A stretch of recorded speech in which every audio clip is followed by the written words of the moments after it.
ये ऐसा है, राजनीति लोग में हमारे लिए ज़रूर सोचते होंगे कि इनका तो परिवार में राजनीति है, ये इनको कितनी मेहनत करनी पड़ती होगी, इनको तो विरासत राजनीति मिल गई है।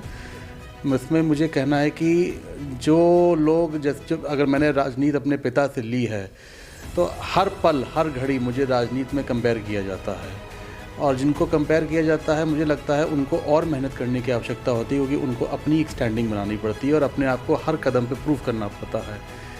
मैं ये कहना चाहता हूँ कि राजनीति एक सबसे मुश्किल प्रोफेशन में मानता हूँ।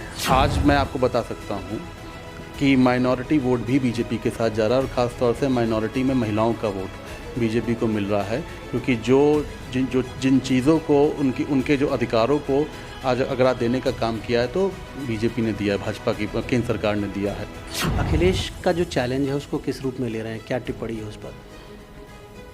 अखिलेश जी ने जो प्रत्याशी दिया, अगर आप मेरे कॉन्स्टिट्यूंसी की बात करिए, मैं तो समझता हूं कि अखिलेश जी ने एक डमी प्रत्याशी उतारा है मेरे खिलाफ, क्योंकि अगर इन्हें बनाना ही होता तो हमारे यहाँ 3 रिज़र्व सीटें हैं, 2 MP की रिज़र्व सीटें हैं। अगर आपको बनाना ही होता तो आप रिज़र्व सीटों पर लेके जाते उनको। आप अगर सीधे अगर हमारे खिलाफ चुनाव लड़ाना रहा, और जो प्रत्याशी लड़ रहा है उसकी छवि भी सभी जानते हैं।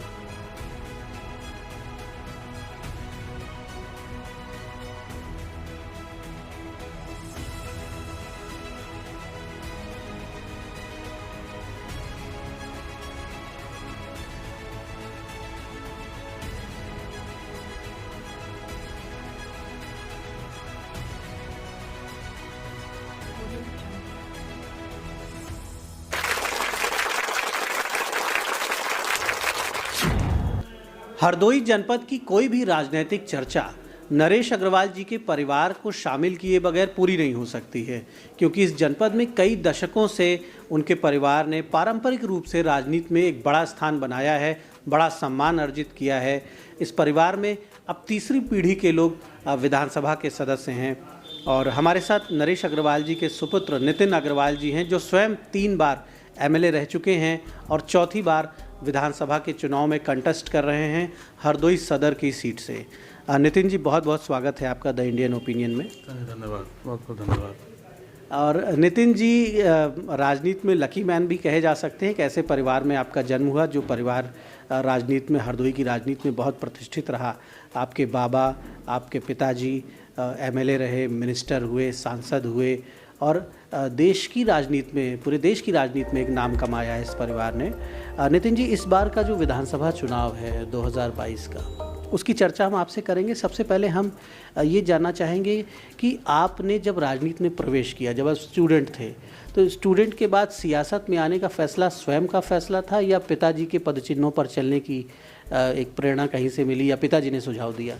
नहीं, मैं सियासत में आना तो चाहता था, लेकिन कुछ समय अपने प्रोफेशन में काम करने के बाद आना चाहता था। थोड़ा समय मैं अपने प्रोफेशन को देना चाहता था, लेकिन मैं अपनी एजुकेशन जब मैंने कंप्लीट करी तो तुरंत उसके बाद सियासत में आना पड़ा मुझे, या समझिए मेरे पिता ने कहा कि वो मैं वापस आऊँ और मैं एक्टिव पॉलिटिक्स में पार्टिसिपेट करूँ। वो टाइमिंग थोड़ा सा जल्दी हो गई, अदरवाइज़ मैं अपने करियर में ही मैंने सोच लिया था, क्योंकि मेरे पिताजी पॉलिटिक्स में हैं, मेरे दादा पॉलिटिक्स में थे, तो मेरा भी मन था कि मैं भी जनता की सेवा करूं और मैं एक्टिव पॉलिटिक्स में आऊं। वैसे आपने करियर ऑप्शन अपनी स्टूडेंट लाइफ में क्या चुना था? मैंने MBA किया हुआ है फाइनेंस से। तो मैंने पढ़ाई करने के बाद मैं एक बैंक में जॉब कर रहा था दिल्ली में, एक इंटरनेशनल बैंक में। तो मैंने सोचा था कि मैं कुछ साल बैंकिंग सेक्टर में काम करके जो मैंने पढ़ाई करी है उसका इस्तेमाल कर सकूँ। राजनीति में आने के बाद हालांकि काफ़ी वक्त हो गया है, और आप चौथे इलेक्शन के लिए अब मैदान में उतर चुके हैं। 3 बार आपको विधायक रहने का सौभाग्य मिला। तो राजनीति में आने का जो अनुभव अभी तक कर रहा, कितना संतुष्ट हैं इस फैसले से अपने? नहीं, देखिए, ऐसा है, राजनीति लोग में हमारे लिए ज़रूर सोचते होंगे कि इनका तो परिवार में राजनीति है, ये इनको कितनी मेहनत करनी पड़ती होगी, इनको तो विरासत राजनीति मिल गई है। इसमें मुझे कहना है कि जो लोग जब अगर मैंने राजनीति अपने पिता से ली है तो हर पल हर घड़ी मुझे राजनीति में कंपेयर किया जाता है, और जिनको कंपेयर किया जाता है मुझे लगता है उनको और मेहनत करने की आवश्यकता होती है, क्योंकि उनको अपनी एक स्टैंडिंग बनानी पड़ती है और अपने आप को हर कदम पे प्रूव करना पड़ता है।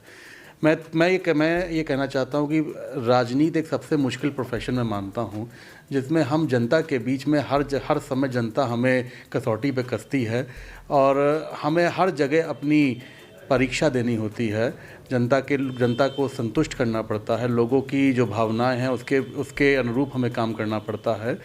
और मैं समझता हूँ कि मैंने जो इतने साल में राजनीति करी है, जो मेरा सफ़र तय किया है, हरदोई के लोगों ने मुझे एक्सेप्ट किया, एक बेटे की हैसियत से एक्सेप्ट किया, मुझे अपनापन मिला, अपनाया। और शायद यही कारण है कि मैं हरदोई में 3 बार जीता हूँ और चौथी बार फिर से अपने लोगों के बीच में हूँ जनादेश के लिए। और जैसा मैं देख रहा हूँ जो माहौल है, मुझे पूरी उम्मीद है, विश्वास है कि हरदोई मेरा ये परिवार मुझे एक बार फिर से यहाँ से बड़ी जीत दिला के भेजेगा।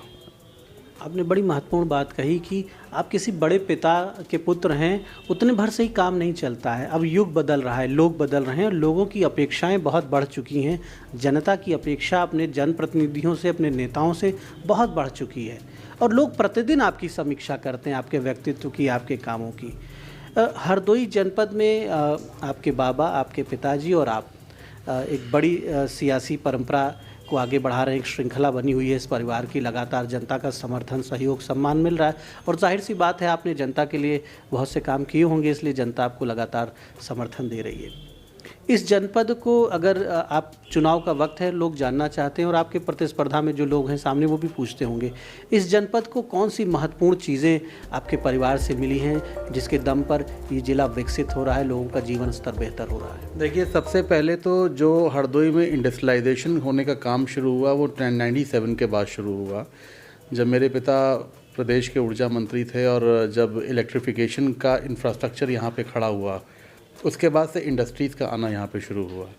और मेरे ख्याल से वो ऐसा समय था जब इंडस्ट्रीज़ आई तो यहाँ पे लोगों की पर कैपिटा इनकम में भी बढ़ोतरी हुई, लोगों ने तरक्की करी और ओवरऑल हमारे डिस्ट्रिक्ट ने तरक्की करी, क्योंकि जब इंडस्ट्रीज़ आई तो एम्प्लॉयमेंट जनरेट हुआ, लोगों को एम्प्लॉयमेंट मिला और उसको धीरे धीरे लोगों का पर कैपिटा इनकम भी बढ़ा। उसके साथ साथ अगर आप रोड इंफ्रास्ट्रक्चर देखेंगे तो उसको इम्प्रूव किया उस वक्त, तब से लेकर आज तक। वाटर का भी जो मैनेजमेंट था वो हुआ। आज यहाँ मेडिकल कॉलेज है, आज यहाँ पे अच्छे शिक्षण संस्थान हैं। मैंने हेल्थ सेक्टर में, मैं जब हेल्थ मिनिस्टर था प्रदेश का, तो हेल्थ सेक्टर को मैंने थोड़ा सा उसको मैंने ओवरऑल किया, उसमें जो नई चीज़ें मैं ला सकता था हेल्थ सेक्टर को मैंने इम्प्रूव किया यहाँ पे। तो मैं ये कह सकता हूँ कि ओवरऑल जो एक बेसिक नीड है, हेल्थ, रोड, इलेक्ट्रिसिटी, वाटर और सबसे बड़ी चीज़ है लॉ एंड ऑर्डर, उसको हमने यहाँ पे ठीक रखा। हमने हरदोई में लॉ एंड ऑर्डर को ख़राब नहीं होने दिया। तो इन सब चीज़ों को लेकर हम आज हरदोई की जनता के सामने हैं और इतने वर्षों की राजनीति में हमने हरदोई में इन चीज़ों को उपलब्ध कराया है, बेटर किया है, इम्प्रूव किया है और आज शायद यही वजह है कि हरदोई की जनता हमारे साथ है। निसंदेह कि एक लंबा वक्त है और लंबे वक्त में लगातार आपके परिवार को वो स्वीकृति, वो एक्सेप्टेंस मिलती रही है, पीढ़ी दर पीढ़ी मिल रही है। ये बड़ी उपलब्धि है आप लोगों की बतौर पॉलिटिशियन, बतौर स्टेट्समैन।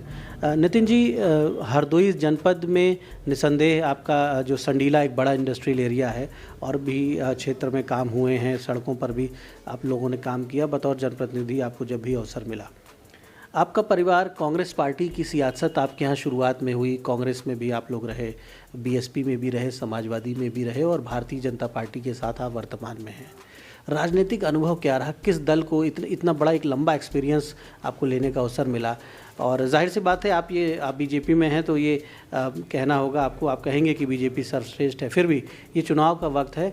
मेरिट पर अगर बात करते हैं तो व्यापक जनहित में कौन सी पार्टी इस समय जनता की अपेक्षाओं को पूरा कर रही है और उसके लॉजिक्स क्या है?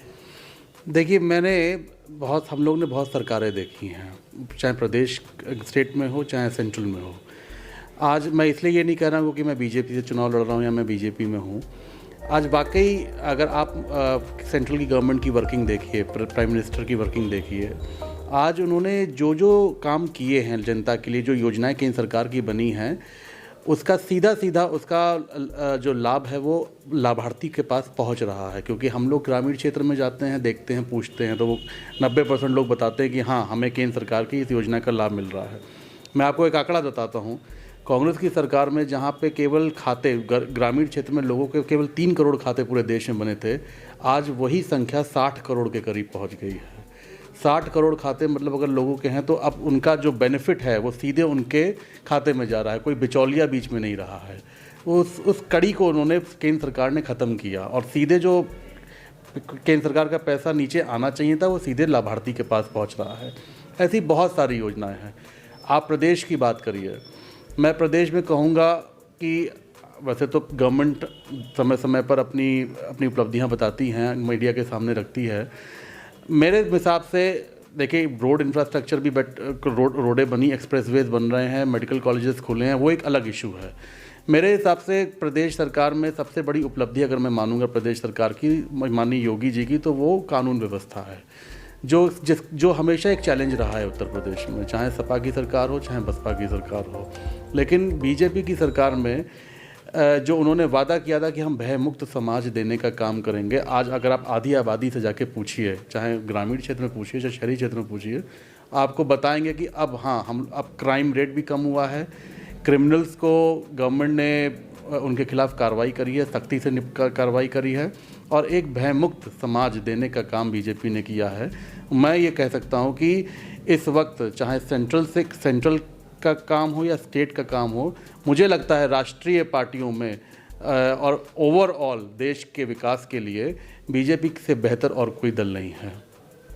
नितिन जी, समाजवादी पार्टी काफ़ी आक्रामक राजनीति कर रही है इस समय और अखिलेश यादव पूरा जोर लगा रहे हैं कि सत्ता में उनकी वापसी हो, उनके दल की वापसी हो।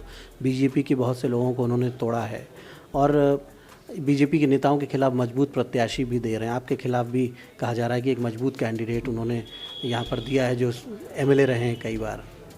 अखिलेश का जो चैलेंज है उसको किस रूप में ले रहे हैं, क्या टिप्पणी है उस पर? अखिलेश जी ने जो प्रत्याशी दिया, अगर आप मेरे कॉन्स्टिट्यूंसी की बात करिए, मैं तो समझता हूँ कि अखिलेश जी ने एक डमी प्रत्याशी उतारा है मेरे खिलाफ, क्योंकि अगर इन्हें बनाना ही होता तो हमारे यहाँ 3 रिज़र्व सीटें हैं, 2 एमपी की रिज़र्व सीटें हैं। अगर आपको बनाना ही होता तो आप रिज़र्व सीटों पे लेके जाते उनको। आप अगर सीधे अगर हमारे खिलाफ चुनाव लड़ाना रहा और जो प्रत्याशी लड़ रहा है उसकी छवि भी सभी जानते हैं। जिन विधानसभाओं से चुनाव लड़े उन विधानसभाओं को छोड़ के गए, उन विधानसभाओं के लोगों ने फिर उनको रिजेक्ट किया। तो मैं तो यही कहूँगा कि मेरे खिलाफ जो सपा का कैंडिडेट है वो डमी कैंडिडेट है। मेरी कोई लड़ाई समाजवादी पार्टी से यहाँ नहीं है और जो हरदोई के लोगों का स्नेह, आशीर्वाद और प्यार मुझे इस चुनाव में मिल रहा है, मुझे लगता है हरदोई मुझे महसूस होता है कि अब की हरदोई मुझे भरपूर आशीर्वाद देने जा रही है। स्टेट में क्या सिनेरियो आप देख रहे हैं? स्टेट में क्या परिदृश्य सामने आने वाला है? आपको भी राजनीति का अच्छा अनुभव हो चुका है, अभी एक अंदाज़ा लगा सकते हैं कि एनालिसिस कर सकते हैं। और अखिलेश यादव का जो कॉन्फिडेंस है, बार बार ये कह रहे हैं, अभी कह रहे हैं कि फर्स्ट फेज़ में हम मोर देन 90% सीटें जीत रहे हैं, बीजेपी का सफाया हो गया है फर्स्ट फेज़ में। सेकेंड फेज़ के लिए भी मतलब लगातार ट्विटर पे भी लगातार इस तरह के संदेश कि मनोबल बड़ा ऊँचा अपना दिखा रहे हैं। तो ये कॉन्फिडेंस है उनका या ओवर कॉन्फिडेंस है? अखिलेश जी इतने ही कॉन्फिडेंस अगर होता उनमें तो वो बार बार गठबंधन के पार्टनर्स न ढूंढ रहे होते उत्तर प्रदेश में।